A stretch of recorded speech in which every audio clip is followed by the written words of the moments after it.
And let's just come back around full circle to, you started out saying where the forum was when we started, and when we were sitting around the table at the President's Crime Prevention Council, this idea of allied youth fields. And Rita talked about that in the discussion that I had with her. And of course, I've talked about it in why we got the forum started.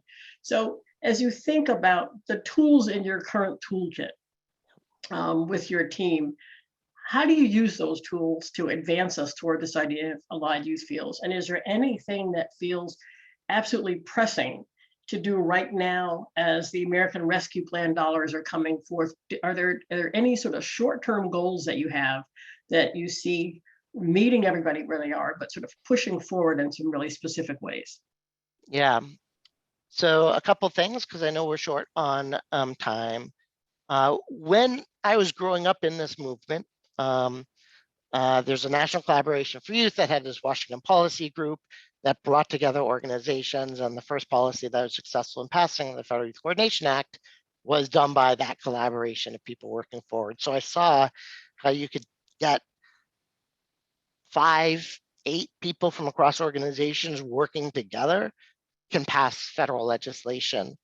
And we talked about that in the unfinished business paper as well. The Washington Policy Group doesn't exist anymore. Right. So there really is a gap in the field where we need, and it's been partially played and filled in part by various efforts underway, but I still feel we need that again. We really need a national collaboration for youth that's bringing people together.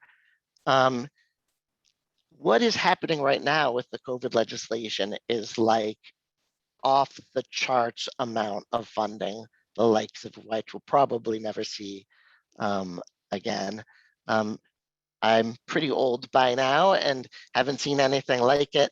I was in a call with Alan Zuckerman, who founded the National Youth Employment Coalition, this generation before me, and he was just like, I don't know. His son, I think, worked in a Department of Education, and he's like, their budget just tripled, and they don't know what to do with all that that money. So there's a huge opportunity. We are doing everything we can to take our existing work and use it to lean into how the heck do we help communities use this money well and effectively. Older youth, opportunity youth, pretty much absent from any of these funding bills. We're pushing as hard as we can with the America's Job Plan, which is billions of dollars for job training. The White House overview on their website of it, I think, had about 11,000 words. Use the word youth once in those 11,000 words. There's no sense right now of a carve out for youth job training programs. We know from the past that if you just give money out for job training programs to whoever wants to use it, youth are always the last in line in that. So there's a lot of advocacy push that we need to do. So the two things of advocacy push for these, now there's the American Families Act proposed as well, massive amount of need for advocacy right now, and massive amount to help communities think of creative, important, impactful ways to use this flood of money that we'd love to think it's always going to be there, but it's not. It's going to dry up in 3 years. And so you need to build it in a way that you're building something that's sustainable, even when that level of federal money goes away. Absolutely. And I just want to reinforce for folks in the minute before I give it back to Ian, just the significance of the fact that we do have a table. There is a sort of a springboard table that sort of came together around the potential urgency to figure out how to use the money coming in around summer and recovery and all the money coming through the Department of Education well. But that table is going to be biased towards younger kids, not preschool, but it's going to be biased maybe get up through grade 8.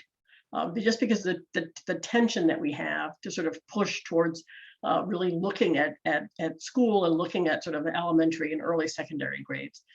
This conversation that Thad started with, that we all started with, we don't have a youth, we don't have a ministry of youth, we don't have a department of youth, we don't have anyone who consistently thinks about youth, pushes into young adulthood, looks across outcome areas, looks across systems, looks across all of the kinds of ways that young people are moving into their journey for success in different ways, and says, how do we address them? So it's absolutely mind-boggling that on the one hand, we've been very successful, and Rita talked about this in her conversation, of for the first time really bringing school and youth development folks to the table together to talk about how can we leverage this summer and these opportunities that we've had because of the disruption in schools.